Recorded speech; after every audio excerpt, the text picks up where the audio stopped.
नमस्कार बच्चों। इससे पहले के वीडियो में हम लोगों ने भूमि संसाधन के बारे में पढ़ा था, भूमि उपयोग के बारे में पढ़ा था। आज हम भू संसाधन में मृदा संसाधन का अध्ययन करेंगे या मृदा संसाधन में अपनी समझ को विकसित करेंगे। मृदा संसाधन जो है, भू संसाधन में हम मिट्टी या मृदा संसाधन को देखते हैं। ये भू संसाधन का सबसे महत्वपूर्ण अंश है।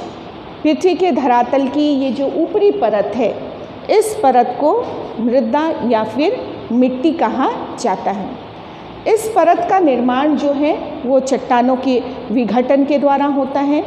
चट्टान जो है जलवायु के कारण से या फिर वनस्पति के कारण से चट्टानों का विघटन होता है और इस परत को बनाने में वनस्पति और जलवायु का महत्वपूर्ण योगदान होता है।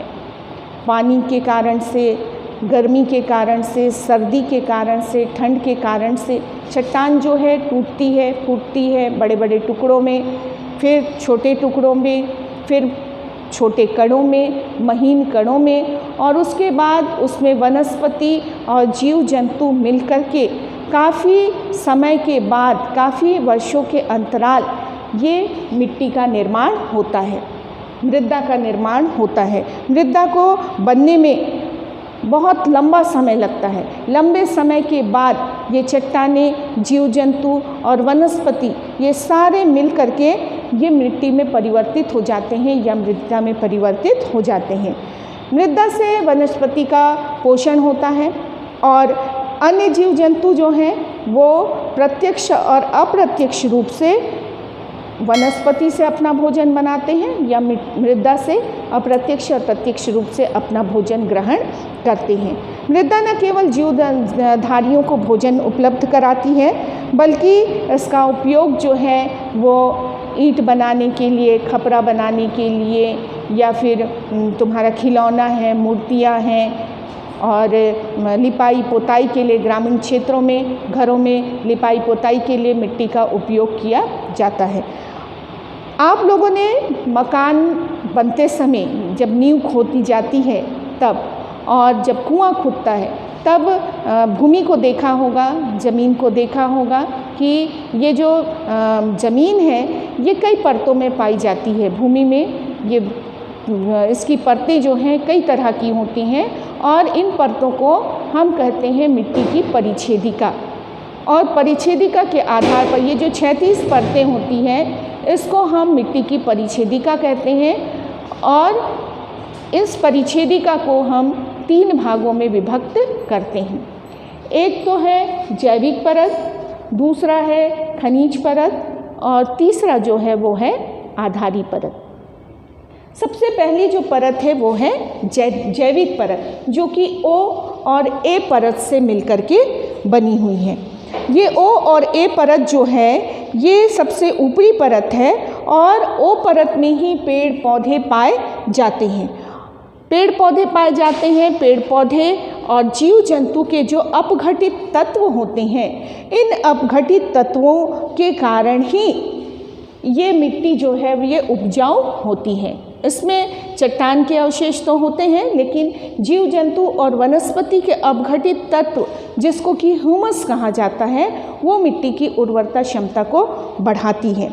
नीचे की जो परत है A परत, ये खनिज परत से थोड़ी सी संबंधित होती है, लेकिन ज़्यादातर प्रभाव जो है इसका O परत का इसमें पड़ता है। और ये जो जैविक परत होती है, ये जैविक परत में की जो मोटाई होती है वो भिन्न भिन्न होती है, अलग अलग जगहों में अलग अलग होती है। नदियों की घाटियों में इसकी मोटाई ज़्यादा होती है, वहाँ पे ये मिट्टी की परत जो है गहरी होती है, और जो पहाड़ी क्षेत्र होते हैं वहाँ पे इसकी मोटाई जो है वो कम पाई जाती है। सबसे अधिक जो जैविक परत है, सबसे अधिक कृषि का कार्य या उपयोग जो है इसी भाग का होता है, क्योंकि यहीं पे कृषि होती है, यहीं पे वनस्पतियाँ जो हैं वो उगती हैं। इस कारण ये इस परत का सबसे ज़्यादा महत्व है, ये सबसे महत्वपूर्ण मानी जाती है। और अपर्दन का प्रभाव भी इसी परत में ही पड़ता है, जैविक परत में ही अपर्दन का प्रभाव सबसे ज़्यादा पड़ता है। जो नदियाँ अपने साथ मिट्टियों को बहा के ले जाती है, तुलसी की मिट्टियों को अपने साथ, उपजाऊ मिट्टियों को बहा के ले जाती है, या हवा के द्वारा यहाँ की मिट्टियाँ जो उड़ जाती हैं, या फिर जो निस्तारण की क्रिया होती है, मतलब जो कचरे वगैरह का जमाव या निस्तारण है, इन्हीं परतों में ही सबसे ज़्यादा होता है और ये मिट्टी जो है अनुपयोगी हो जाती है। या फसलों के द्वारा जो कीटनाशक दवाइयाँ डाली जाती हैं, उनका भी प्रभाव मिट्टी के या मृदा के इसी परत में सबसे ज़्यादा पड़ता है। दूसरी जो परत है वो है जैविक परत। ये दोनों परत के बीच है, आधारित परत और जैविक परत के बीच में है खनिज परत, बी परत, जिसको हम कहते हैं खनिज परत। ये खनिज परत जो है ये इसमें जीवांश की मात्रा जो है बहुत कम होती है और इसके जो कण होते हैं, मृदा के कण जो होते हैं वो काफ़ी मोटे होते हैं। इस परत पर पौधे की जड़ें जो हैं वो बहुत कम, जो बहुत बड़े पेड़ होते हैं जिनकी जड़ें बहुत लंबी होती हैं, जैसे आम के वृक्ष है या जामुन के हैं, इमली के हैं, ये बड़े बड़े वृक्षों की जड़ें ही इस खनिज परत तक पहुंच पाती हैं। बाकी छोटे जो पौधे होते हैं, जैसे टमाटर के पौधे और दूसरे ऐसी छोटे पौधे जो हैं, उनकी जड़ें जो हैं केवल जैविक परत तक ही पहुंचती हैं।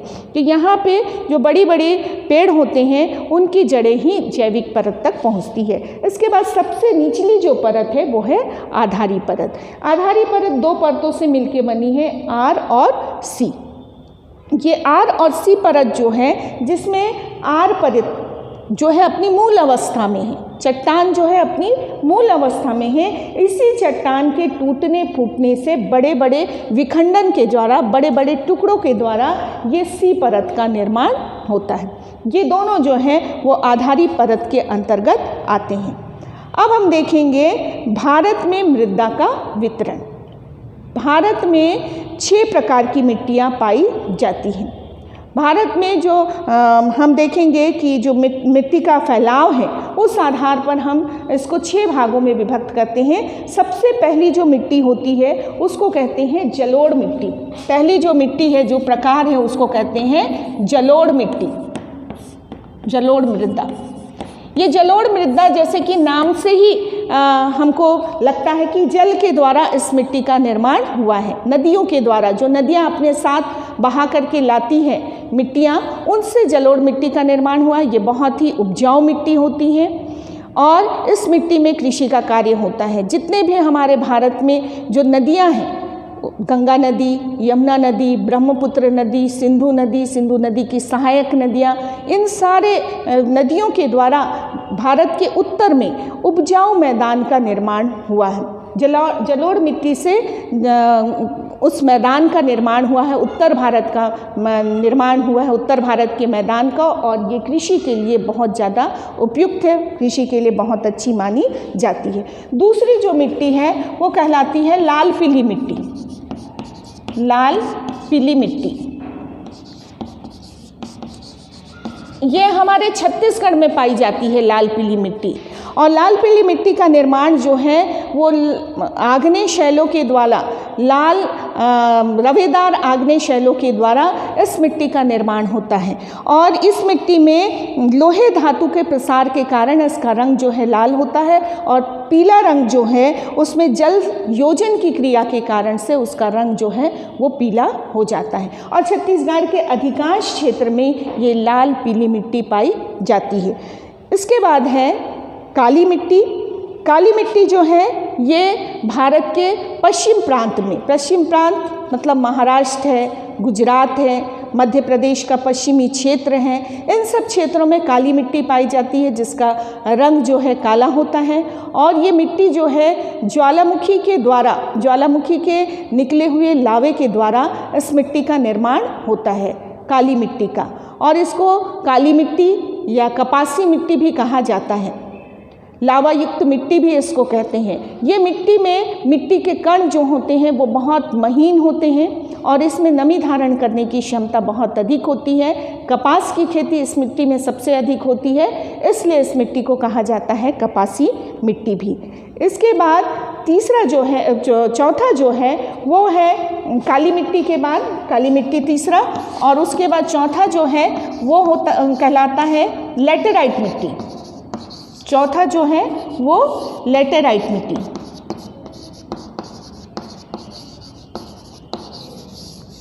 लेटेराइट मिट्टी जो है जो बहुत उच्च तापमान वाला क्षेत्र है या बहुत वर्षा वाला क्षेत्र है, जैसे हमारे भारत का जो पश्चिमी क्षेत्र, केरल के जो तटवर्ती क्षेत्र है, पश्चिमी क्षेत्र है, दक्षिण पश्चिम क्षेत्र, उस क्षेत्र में इस प्रकार की मिट्टी पाई जाती है। या फिर असम है, मेघालय है, पूर्वी क्षेत्र में इस प्रकार की मिट्टी पाई जाती है।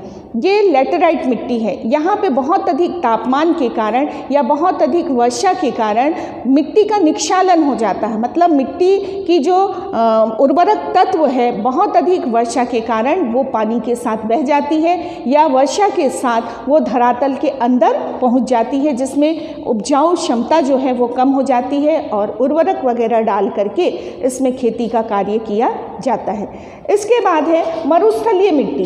पांचवा जो है वो है मरुस्थलीय मिट्टी, मरुस्थलीय मृदा। ये मरुस्थलीय मृदा जो हमारे भारत का थार का मरुस्थल है, राजस्थान का क्षेत्र है, यहाँ पे मरुस्थलीय मृदा पाई जाती है, जिसमें वनस्पति का अभाव पाया जाता है, वनस्पति जीव जंतु का अभाव पाया जाता है। मिट्टी जो है बालू रेत युक्त होती है, वनस्पति वगैरह का आवरण उस क्षेत्र में बहुत ही कम पाया जाता है।